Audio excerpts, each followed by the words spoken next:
हरियाणा की हर अपडेट के लिए बेल आइकन दबाएं और सब्सक्राइब करें STV हरियाणा न्यूज। नमस्कार, आप सब हरियाणा न्यूज देखने लाग रहे हो। मेरा नाम से सोनिया सत्तानी तापसाना का मैं घना स्वागत करूं छू मारे खास हरियाणवी बुलेटिन चौगरदे के हरियाणा में।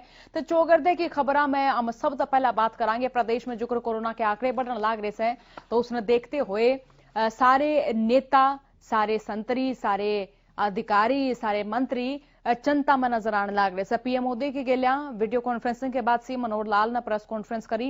इस दौरान सी मनोहर लाल ने कहा कि प्रधानमंत्री ने कोरोना ने लेकर चर्चा करी। हमने प्रधानमंत्री से जानकारी दी है कि सरकार तमाम गाइडलाइंस और SOP की पालना करवा रही है। NCR के 6 जिला में 26 नवंबर तक पब्लिक गैदरिंग पर कुछ प्रतिबंध लगाए गए हैं, जिसके तहत इंडोर में 50 लोग और आउटडोर में 100 लोगों की गैदरिंग की अनुमति है।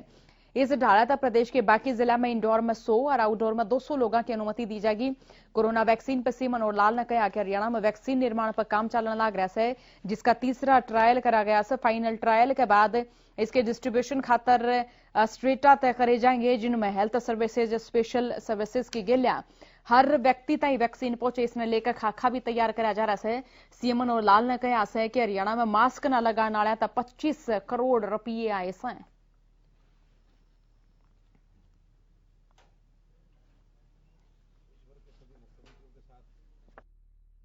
आज देश भर के सभी मुख्यमंत्रियों के साथ वीडियो कॉन्फ्रेंस की है और उसमें मुख्य रूप से विषय था कि जैसे कोरोना की एक थर्ड वेव कुछ प्रांतों में चली है और वहां केसेस बढ़े हैं। उसमें हमारा हरियाणा प्रांत भी है, जहां प्रतिदिन अब लगभग 2100 ऐसे केसेस रोजाना पॉजिटिव आ रहे हैं, जो संख्या पहले 1000 तक भी आ गई थी।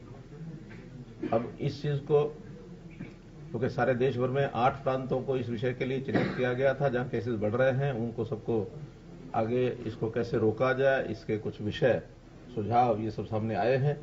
हमने आश्वासन दिया है कि हम कोविड को और फैलने से रोकने के लिए जितने पर्याप्त प्रबंध हैं वो सब करेंगे। इसके अंदर सोशल डिस्टेंसिंग है, इसके अंदर मास्क का प्रयोग करने की बात है। 1 करोड़ मास्क हम जल्दी इसी सप्ताह के अंदर हम बंटवाएंगे। 26 तारीख से जितने भी NCR के बड़े शहर हैं, 6 जिले खास करके, उसमें गुरुग्राम, फरीदाबाद, रेवाड़ी, रोहतक, पानीपत और हिसार, सोनीपत आ गया। तो इन 6 जिलों में सोशल गैदरिंग के नाते, चाहे वो पारिवारिक है, विवाह शादी है, या कोई सामाजिक, धार्मिक, राजनीतिक है, किसी प्रकार की गैदरिंग में कोई भी जो हॉल कम से कम जहां 100 की संख्या का स्पेस है, तो वहां 50 लोग ही एकत्र होंगे, इससे ज्यादा नहीं। और ओपन में अगर करना होगा तो 100 लोग कर सकते हैं, इससे ज्यादा नहीं। बाकी जिलों में किसी इंडोर में करना होगा तो 100 की संख्या तय की है, ओपन में करना होगा तो 200 की संख्या तय की है। वैक्सीन जिसका भारत देश में भी 2 प्रकार की वैक्सीन का निर्माण होकर के उसका ट्रायल चल रहा है। दुनिया के कई देश भी वैक्सीन बना रहे हैं। तो हमारे ट्रायल का 3rd फेज इस समय शुरू हुआ है। बहुत जल्दी 3rd फेज समाप्ति के बाद ये आम नागरिक के लिए भी उपलब्ध हो, तो इसके लिए भी आज योजना रचना बनाने के लिए कहा है। उसके अंदर कैटेगरीज तय करेंगे कि कौन सी कैटेगरी को पहले, क्योंकि एक साथ देश में 130 करोड़ लोगों के लिए वैक्सीन उपलब्ध कराना संभव भी नहीं है। तो पहले चरण में जिनके लिए बहुत आवश्यक है, ऐसे जो हेल्थ केयर वर्कर्स हैं, ऐसे सब लोगों को पहले चरण में दी जाएगी, ताकि हेल्थ केयर वर्कर्स की इसमें से बचाव करना, उनको सुरक्षित रखना, यह पहले चरण में किया गया है। हमको लगता है कि नाइट कर्फ्यू आदि लगाने का कोई बहुत बड़ा उपयोग लगता नहीं है, क्योंकि रात को तो वैसे भी कोई इस प्रकार की गैदरिंग ज्यादा होती नहीं है। अगर होती है तो फंक्शंस में होती है, चाहे वो सोशल फंक्शंस हैं, पारिवारिक हैं, राजनीतिक हैं। इन फंक्शंस के ऊपर हमने जो थोड़ा सा किया सकती, तो उससे ही काम ये चल सकता है। रात्रि कर्फ्यू में या हरियाणा में इस प्रकार की कोई चीज ज्यादा नहीं होती कि रात्रि को बहुत ज्यादा लोग निकलते हों। कहीं कहीं निकलने की ज्यादा जो एक स्वभाव है लोगों का, जैसे मानो गुजरात में, क्योंकि वहां मौसम इन दिनों में भी ऐसा होता है कि रात को लोग खूब बाहर निकलते हैं। उन्होंने रात्रि कर्फ्यू लगाया तो उनके यहाँ इसका लाभ मिल सकता है। हमारे हरियाणा में सर्दी के दिनों में रात्रि कर्फ्यू का कोई बहुत बड़ा लाभ नहीं। तनुने हरियाणा और पंजाब के किसान कृषि कानूनों का लगातार विरोध करने लग रहे। उनकी ओर तक कहा गया है कि 26 नवंबर ने वह दिल्ली कूच करेंगे और केंद्र सरकार ताई वह अपनी बात की बार पहुंचा कर वापस लौटेंगे। इस बीच किसानों के दिल्ली कूच ने लेकर इस आंदोलन पर सीएम मनोहर लाल ने कहा है कि किसान आंदोलन के तहत दिल्ली कूच का आह्वान उचित नहीं है। कानून व्यवस्था ने देखते हुए प्रशासन ने सख्त कदम उठाने के निर्देश दिए हैं। जनता तक भी अपील करी है कि पंजाब और दिल्ली जाने वाले सारे रास्ते तक परहेज करें। सीएम मनोहर लाल ने कहा है कि कृषि कानून किसान हितैषी है, इस पर मंडी सिस्टम पर कोई फर्क नहीं पड़ेगा। मंडी न्यू चलेगी और एमएसपी पर खरीद भी न्यू रहेगी। कुछ लोग अपने मकसद ने पूरा करने खातर किसानों ने बरगलाने का काम कर रहे हैं। साथ ही सीएम ने कहा कि किसानों के दिल्ली कूच ने देखते हुए एहतियातन कुछ किसान नेता भी हिरासत में ले लिए हैं।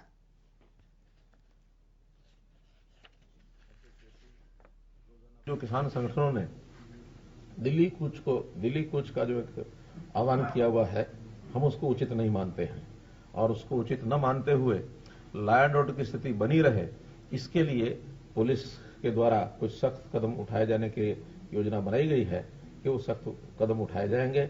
और इसमें जनता से अपील ये है कि 25 और 26 तारीख कम से कम पंजाब जाने वाले जो बॉर्डर्स हैं, हरियाणा पंजाब के जो बॉर्डर्स हैं, वहां जाने की तरफ थोड़ा अवॉइड करें। जीटी रोड पर, हाईवेज पर ना आए, क्योंकि उन रोड्स के ऊपर थोड़ा सख्ती बरती जाने की योजना है।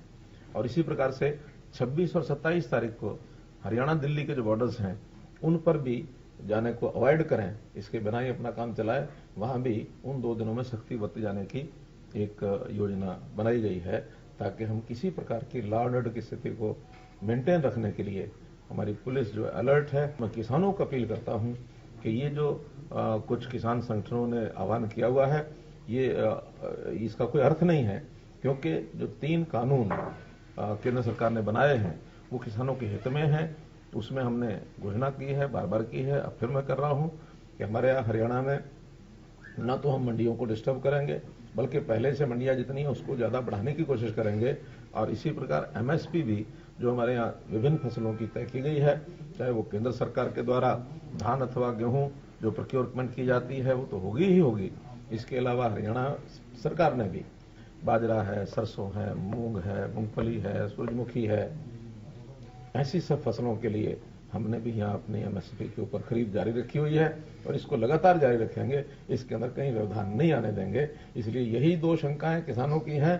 उन 2 किसानों की शंकाओं को दूर करने के लिए बार बार पहले भी कहा, आज भी मैं कह रहा हूं।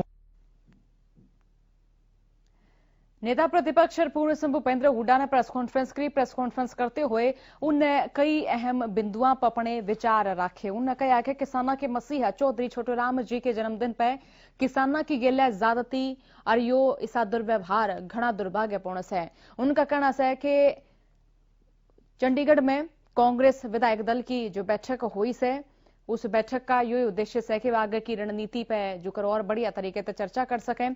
इस मौके पर उन्हें 3 कृषि कानूनों के खिलाफ किसान आंदोलन कर रहे नेताओं की गिरफ्तारी भी गलत बताई।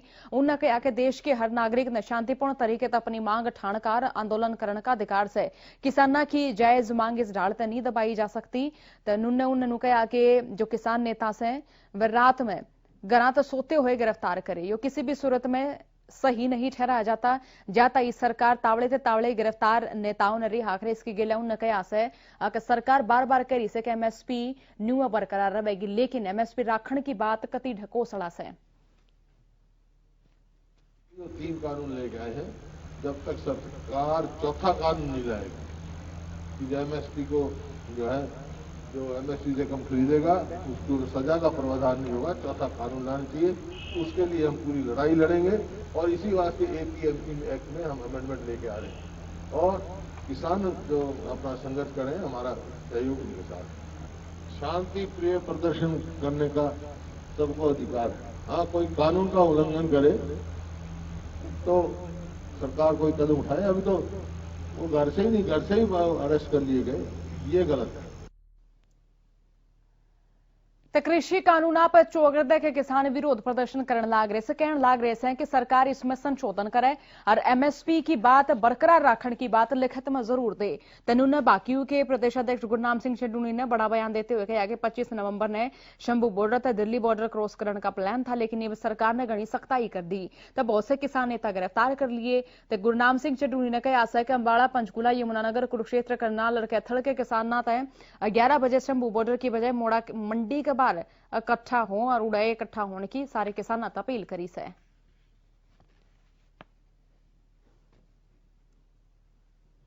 आंदोलन चल रहा है, उसमें हमने 25 तारीख को शंभू बॉर्डर से दिल्ली के लिए कूच करने का प्लान बनाया था, लेकिन अब सरकार ने बहुत ज्यादा सख्ताई कर दी है और हमारे बहुत से प्रधानों को गिरफ्तार कर लिया गया है और बहुत से प्रधान हमारे भूमिगत हो चुके हैं। पुलिस दिन रात उनके पीछे पड़ी हुई है। अब हमने थोड़ा सा प्लान बदल दिया है। अब शंभू बॉर्डर की बजाय मोड़ा मंडी पे इकट्ठे होना है। तो जिला अम्बाड़ा, पंचकुला, यमुनानगर, कुरुक्षेत्र, करनाल, कैथल, इनके जो किसान हैं वो कल 11 बजे से पहले मोड़ा मंडी जो जीटी रोड के ऊपर है वहां पे पहुंचना और मंडी के अंदर इंटर नहीं करना है, मंडी के बाहर ही खड़ना है। प्रदेश में इब धान की फसल की खरीद हुई है। तेनू में कई जिला में इस धान की फसल की खरीद में अनियमितताएं भी पाई गई। इसके गेला कई किसानों का न्यू भी कहना है कि उन तई पेमेंट नहीं हुई है और पेमेंट पहले फसल की भी कोन्या हुई है। तो इससे मार्फत हमारे संवाददाता ने खाद्य एवं आपूर्ति विभाग के अतिरिक्त मुख्य सचिव पीके दास तक खास बातचीत करी से। सुनो मैं क्या बोले। करनाल में धान में हुआ फर्जीवाड़ा अब कुरुक्षेत्र और यमुनानगर तक जा पहुंचा है। हमारे साथ इस समय मौजूद हैं खाद्य एवं आपूर्ति विभाग के अतिरिक्त मुख्य सचिव। उनसे जानेंगे कि ये कुरुक्षेत्र यमुनानगर में किस तरह का और किस रूप में कितना बड़ा ये घोटाला सामने आया है और क्या आगे भी जांच की जा रही है। नमस्कार सर। सर ये बताएं कि ये करनाल में जो घोस्ट परचेज हुई थी, अब ये कुरुक्षेत्र और यमुनानगर में भी सुनने में आ रही है, तो वहां पर कितना बड़ा जो है ये घटना हुई है, जो घोटाला हुआ है, और क्या उस सारे मामले में हुआ है। करनाल में जो इरेगुलरिटी हुआ था उसको मैं दो पार्ट में देखता हूँ। पहला पार्ट है कि कुछ वहाँ गेट पास कटे थे जहाँ किसान नहीं थे और अनाज नहीं था, उसके बारे में हमने पर्चा दर्ज कर दिया है, वो इन्वेस्टिगेशन चल रहा है। इसके अलावा करनाल में हमने कुछ ट्रक जिसमें धान लदे हुए थे, बाहर से लाए गए थे, वो पकड़े थे जो उतारे जा रहे थे किसी एक मिल में, तो उसके भी हमने पर्चा दर्ज करवाए थे। और ऐसे ही चावल से लदे ट्रक यमुनानगर में और कुरुक्षेत्र में भी पकड़े गए हैं, उनमें भी एफआईआर दर्ज किया गया है। तो हमें संदेह है ये इसीलिए लाया जा रहा है तो शायद वहां या तो घोस्ट परचेज हुआ है या जो हमारी धान है, नए धान है, उसको बेहतर कीमत में बेच के हमें पुराने चावल कहीं से लाके देने की कोशिश की जा रही है। तो ये तीनों जगह एफआईआर दर्ज हुआ है और हमने अपनी विजिलेंस को और पैना कर दिया है ताकि कहीं से भी बाहर से कोई लाने की कोशिश करेगा हम उसको पकड़ेंगे और कार्रवाई करेंगे। ये बताएं कि ये जिस तरह से आपने कहा, ये बाकी जिलों में भी जांच की जा रही है जहां जहां धान की खरीद होती है? नहीं, मोटे तौर पर हम जांच का मतलब है फिजिकल वेरिफिकेशन। फिजिकल वेरिफिकेशन हम तब करेंगे जब हमारे सामने कोई प्रथम दृष्टया कोई ऐसी चीज आएगा। अगर कोई ट्रक पकड़ा जाता है या कोई हमें कोई सूचना देता है कि ये आड़ती या इस मिल में धान की कमी है, फिर हम उसमें जांच करेंगे। एक क्योंकि धान की खरीद जो है लगभग समाप्त हो चुकी है, कितनी पेमेंट अभी पेंडिंग है? और 48,000 किसानों का ऐसा आंकड़ा सामने आया था जिन्होंने अपना डाटा ठीक नहीं दिया था। अब कितने किसान जो हैं या कितने किसानों का डाटा दुरुस्त हो चुका है और अंतिम पेमेंट सबको कब तक फाइनल हो जाएगी?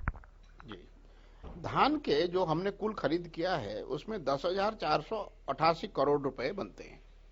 इसमें से 9,679 करोड़ रुपए हम पेमेंट कर चुके हैं। ऐसे ही बाजरा में 1,560 करोड़ के बनते हैं और 1,289 करोड़ रुपए हमने पेमेंट कर दिया है। मूंग में 7 करोड़ 90 लाख रुपए बनते हैं, हमने 7 करोड़ पेमेंट कर दिया है। मक्के में 7 करोड़ 40 लाख बनते हैं, हमने 6 करोड़ 60 लाख रुपए पेमेंट कर दिया है। तो मोटे तौर पर देखा जाए तो धान में 90% से ऊपर पेमेंट हो गया है।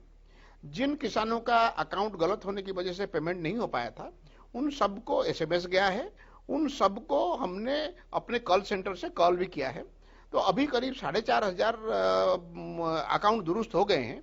उन 4,500 अकाउंट में मोर देन वन परचेज भी हुआ है। इसीलिए जो जो जे फर्म फेल्योर था उसमें हो सकता है कि इनमें 4,500 तो है, लेकिन हो जाए 10,000 12,000 जे फर्म की पेमेंट उसमें हो जाएगा। एक और बड़ा मामला सामने आया था सर, जिसमें नए तरह का जो है, और ये इसलिए भी नए तरह का था और महत्वपूर्ण था कि गरीबों के राशन पर जो है डाका डल रहा था। ये एक यमुनानगर से मामला पकड़ में आया था आपके। अब जो इसकी क्या स्थिति है, आपने जांच के आदेश दिए थे पूरे राज्य में, क्या स्थिति है? अभी हमने हर जिले में पिछले 6 महीने में, चाहे अंत्योदय अन्न योजना का हो या बिलो पॉवर्टी लाइन के हो या ओपीएच कैटेगरी के हो, कोई भी कार्ड में कितने बेनिफिशियरी ऐड किए गए हैं वो हमने निकाल लिया, क्योंकि ये डाटा हमारे कंप्यूटर डाटाबेस में है। शुक्रिया। तो आपने देखा कि करनाल के बाद जो है कुरुक्षेत्र और यमुनानगर में ये जो फर्जीवाड़े की, यानी कि घोस्ट परचेज की जो है निरंतरता शुरू हो गई है, मिलने शुरू हो गए हैं केसेस। और ये और कहाँ मिलते हैं, इसके लिए जो है सतर्कता बढ़ा दी गई है विभाग द्वारा, ताकि जो भी मामला सामने आए उस पर कार्रवाई हो। इसके साथ साथ जो राशन घोटाला जो हो रहा था उसको लेकर 6 महीने का आंकड़ा निकाल लिया गया है और एक एक व्यक्ति को फोन कर जो भी कार्ड होल्डर है, जिसका फोन नंबर वहां है, उसे फोन कर वेरीफाई किया जा रहा है कि उसके घर में कितने सदस्य हैं। साथ ही और बड़ी बात यह है कि जिन किसानों ने गलत अकाउंट नंबर दिया था उनका भी जो है पेमेंट जल्द से जल्द किया जाएगा। और इसके बाद जो किसान छूट जाएंगे, सरपंचों के माध्यम से उन्हें आगाह किया जाएगा, उन्हें अवेयर किया जाएगा कि वे अपनी पेमेंट, अपना खाता संख्या सही देकर ले लें। हरियाणा न्यूज के लिए चंडीगढ़ से कैमरामैन संजय सिंह के साथ राकेश गुप्ता।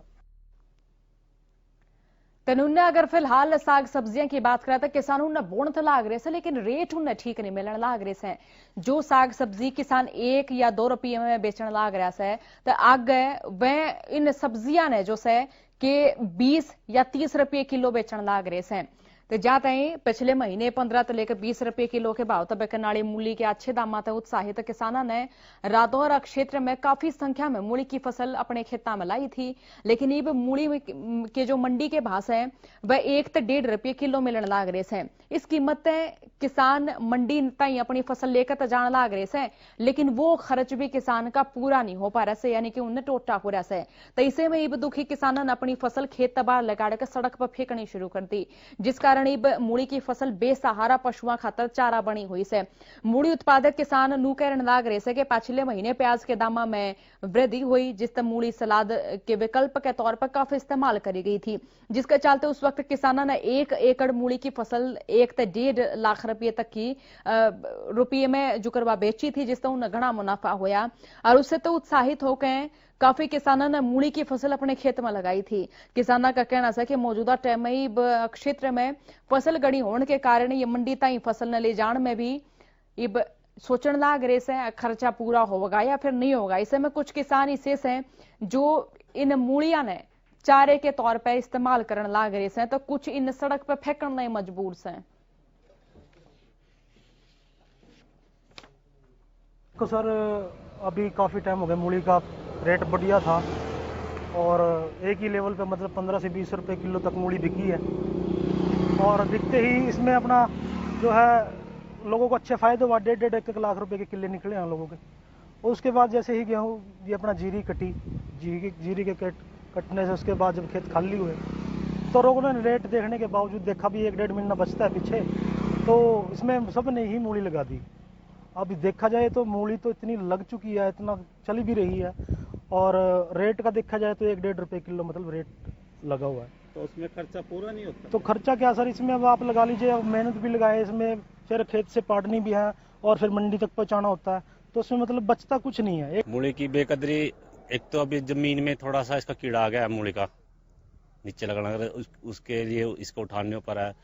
कुछ जैसे हम सोचते थे अभी जैसे इसकी प्याज के भाव ज्यादा है, ऐसे हमने मूली लगा दी अभी ये उठेगी, पर वो मोल भाव नहीं मिल रहा है। अब इसकी पढ़ाई भी यानी कि कम से कम जो मजदूर लगाते हैं इसको 20 रुपये 25 रुपये खेत में पढ़ाई शुरू होती है। या तो जैसे वैसे तो खुद माले खरीदार यहीं आ जाते हैं लेने के लिए, जो नहीं बिकती है यमुनानगर या रादौर कुरुक्षेत्र दिल्ली वगैरह यहाँ ले जाते, पर वहाँ भी मान ले कोई ठो नहीं है, नहीं रेट मान ले जो यदि यहाँ रेट नहीं है तो बाहर कैसे रेट मिलेगा।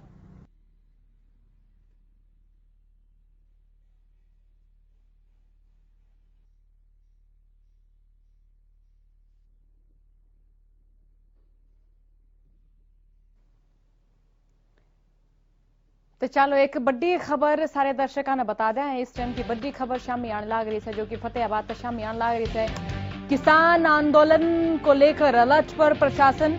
तो किसान 26 नवंबर ने दिल्ली कूच करने की बात कहने लगे, हुंकार भरने लग रहे थे। किसाना की हुंकार ने देखते हुए आड़े कानून व्यवस्था बनाए राखण खातर ड्यूटी मजिस्ट्रेट नियुक्त करे गए।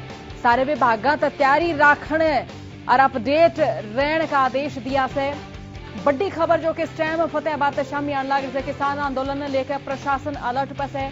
डीसी ने सारे अधिकारियों की गेलिया बैठक करी से और नुकई से कानून व्यवस्था क्षेत्र में बनाई रखनी से और मजिस्ट्रेट की नियुक्ति करी गई से। सारे विभागों ने तैयार रहने की बात करी से, अपडेट रहने के आदेश दिए से। तो किसान आंदोलन ने लेकर प्रशासन अलर्ट पर है। आपने बता दिया कि प्रदेश सरकार ने जो बॉर्डर समय भी सील कर दिए से। अनुकयास है कि 26 और 27 नवंबर 2 दिन बॉर्डर सील रहेंगे। को हरियाणा तक पंजाब नहीं जा सकेगा, पंजाब तक को हरियाणा नहीं आ सकेगा। इसके बावजूद अगर बात किसानों की करा तो जो किसान संगठन के जो जिले में जो नेता से वह सारे गिरफ्तार करने शुरू कर दिए से। गुरनाम सिंह चटूनी ने भी एक संदेश सारे किसानों तक भेजा से। उन्हें अनुकयास है तो जो तमाम किसान से वे तमाम किसान मोड़ा मंडी के बाहर इकट्ठे हुए। तो घनी जानकारी खातर रुक कर लिया संवाददाता अजय मेहता की ओर। अजय, जुकर किसान जो से वे लगातार हुंकार भरन लाग रहे से, आंदोलन की बात कहने लाग रहे से। 26 नवंबर ने उनकी ओर तक कहना था कि वह दिल्ली कूच करेंगे और केंद्र सरकार के काना में नू कह आवेंगे की बार के MSP जो से वो लिखित में दे देनी चाहिए, जो कानून से उनमें संशोधन कर देना चाहिए। तो के की में अपडेट से आड़े प्रशासन की ओर तक के की में तैयारी करी गई से। सुनिए, देखिए इस आंदोलन को लेकर के प्रशासन जो है हाई अलर्ट मोड पर है, क्योंकि फतेहाबाद की जो सीमाएं हैं पंजाब को टच करती हैं। फतेहाबाद के से जो बड़ी संख्या के अंदर किसानों का दिल्ली जाना की जो है आशंका जाहिर की जा रही है। साथ में जो पंजाब से किसान आएंगे और हरियाणा के रास्ते जो है दिल्ली जाने की जो उनकी योजना है, उसको देखते हुए प्रशासन जो हाई अलर्ट मोड पे है कि जिले के अंदर कहीं अशांति ना फैले और कानून व्यवस्था बनी रहे, कहीं भीड़ एकत्र ना हो, इसके लिए जो है ड्यूटी मजिस्ट्रेट तैनात किए गए हैं। और आज डीसी और एसपी ने तमाम अधिकारियों की एक बैठक ली है और उन्होंने अलर्ट मोड पे रखा है और कहा है कि जो है ना अपनी तैयारियां पूरी रखें और अपडेट भी रहें। इन विभागों में स्वास्थ्य विभाग और PWD विभाग है, अग्निशमन, फायर ब्रिगेड, इस तरह के तमाम वो विभाग हैं जिनकी आपात सेवाएं ली जा सकती हैं, तो इनको अलर्ट मोड पे रखा गया है। साथ ही जो है पंजाब से लगती जो सीमाएं हैं उनको आज सील कर दिया गया है और अधिकारियों ने वहां तमाम जो बॉर्डर के इलाके हैं, जिले में 5-6 जगह ऐसी हैं जहां पंजाब के बॉर्डर लगते हैं, वहां का दौरा भी किया है और वहां जो है बैरिकेडिंग भी करवा दी है। साथ में जो अधिकारियों को और कर्मचारियों को सख्त निर्देश दिए गए हैं किसी प्रकार की आवाजाही जो है इन सड़कों पर नजर ना आए। जी बहुत शुक्रिया अजय तमाम जानकारी खातर।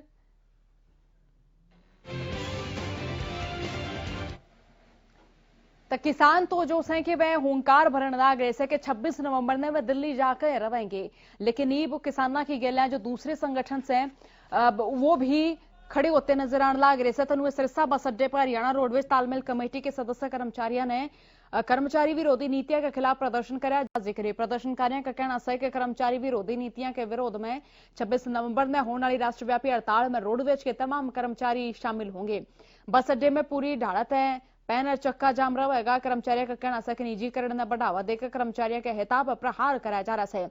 कर्मचारियों का आरोप है कि LTC और TADA बोनस भी नहीं दिया गया। ऑनलाइन ट्रांसफर नीति तक भी कर्मचारियों का शोषण कराया जा रहा है। साथ ही लंबे टाइम तक प्रमोशन भी उन तक को न दिया जा रहा।